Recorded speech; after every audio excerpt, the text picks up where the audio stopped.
Hello my YouTube family, how are you all? This is get fit by Sahib. Hope आप लोग सब अच्छा कर रहे होंगे अपने लाइफ में। So I am back again with a new topic. So आज मैं आप लोगों को समझाऊंगा what is calorie deficit. So चलिए वीडियो को शुरू करते हैं। सो मैं आपको बहुत सिंपल तरीके से समझाऊंगा, सो जो आपको ज़्यादा टेक्निकल वे में भी ज़्यादा घुसने की ज़रूरत नहीं पड़ेगी। सो कैलोरी डेफिसिट बेसिकली होता क्या है? आप जैसे कि सपोज आपकी दिन में आप अपना ब्रेकफास्ट शुरू करते हैं, आप अंडा ब्रेड खाते हैं जिसमें आप 2 ब्रेड्स खा रहे हैं। देन अगेन आप लंच खाते हैं तो आप उसके अंदर सब्जी और 2 फुलके खा रहे हैं सपोज।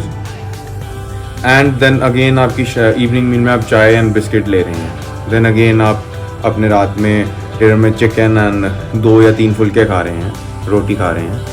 सो मैं आपको इसका सिंपल लॉजिक समझाता हूँ क्या है। अगर तो अब आपका गोल है वेट लॉस, सो सबसे पहली चीज़ आपने फोकस करना है कि जब मैंने अब अपने खाने में से कैलोरीज कैसे कम करूं, चाहे आप कोई भी डाइट पे हो, XYZ डाइट, ठीक है। सो आप अब उसमें से डेफिसिट कैसे बनाओगे?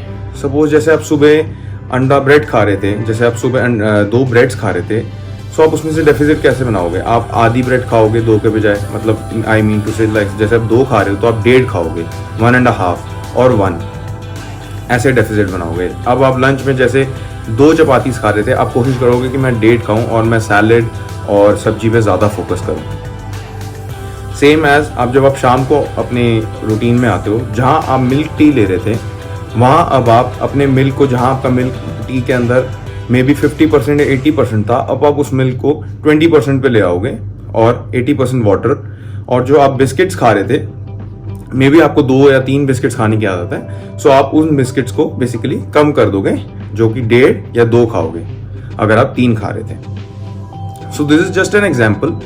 उसके बाद सेम आप जब डिनर में आते हो, सो सेम आप डिनर में भी सैलेड या अपनी सब्जियों पे ज़्यादा फोकस रखोगे, और जो आप 2 या 3 रोटियां आप रात को जो खा रहे हो, सो उसमें आप ऑटोमेटिकली 3 से 2 पे आ जाओगे, या 2 से 1.5 पे या 1 पे। सो ये एकदम फास्ट प्रोसेस नहीं होता, एकदम कुछ भी एक दिन में आप बिल्कुल एक बहुत बड़ा डेफिसिट नहीं बना सकते। अगर आप बनाने की कोशिश भी करोगे, सो आप नेक्स्ट डे फेल हो जाओगे या उसके नेक्स्ट डे, बिकॉज हमें एक हैबिट बनानी होती है। जब हमें फैट लॉस करना होता है, हमें उस हैबिट को फॉलो करना होता है धीरे धीरे करके, कि हम पहले 10% डेफिसिट बनाए, फिर 20, फिर 30, फिर 40, फिर धीरे धीरे करके हमें आदत पड़ जाती है। सो ये तो आपको समझ आ गया फैट लॉस का। अब हम गेनिंग की बात करें तो सपोज आप सेम आपकी ये मील जो आप खा रहे थे, जैसे मैंने बताया, सो अब आप उसके अंदर अब आपको गेनिंग करनी है, आपका वेट नहीं गेन हो रहा। सो जहाँ आप अपने ब्रेकफास्ट में अंडा ब्रेड खा रहे थे, 2 होल एग्स या 3 होल एग्स या वट एवर, और 2 ब्रेड्स, सो अब आप उन या तो आप एग की क्वांटिटी भी बढ़ाओगे ऑब्वियसली, क्योंकि प्रोटीन है, तो प्रोटीन की क्वांटिटी भी बढ़ाओ, साथ में आप ब्रेड की क्वांटिटी भी बढ़ाओ। सपोज जहाँ आप 2 ब्रेड खा रहे थे, आप 3 खाओ। वहीं जैसे आप लंच में जहाँ आप 2 रोटी खा रहे थे तो 3 खाओ, कोशिश करो 4 खाओ। इसका रीज़न ये है कि अब आप कैलोरिक सरप्लस में खा रहे हो, आप ज़्यादा खा रहे हो, आपको भूख नहीं है, आप फिर भी खा रहे हो। सो अब बात कर रहे हैं हम अभी गेनिंग की, ये चीज़, क्योंकि कई लोग बहुत पतले हैं, उनको गेन वो होना चाहते हैं लेकिन वो गेन हो नहीं पा रहे। So this was just an example कि अपने कार्ब्स इनटेक को बढ़ाओ, क्योंकि आपके अंदर ग्लूकोज ज़्यादा जाएगा।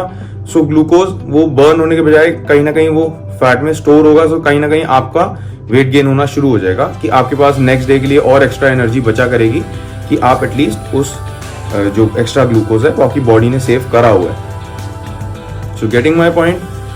सो बहुत इजी है, मैंने आपको कुछ भी टेक्निकल नहीं समझाया, मैंने आपको बहुत सीधे और सिंपल वे में समझाया what is calorie deficit and what is caloric surplus.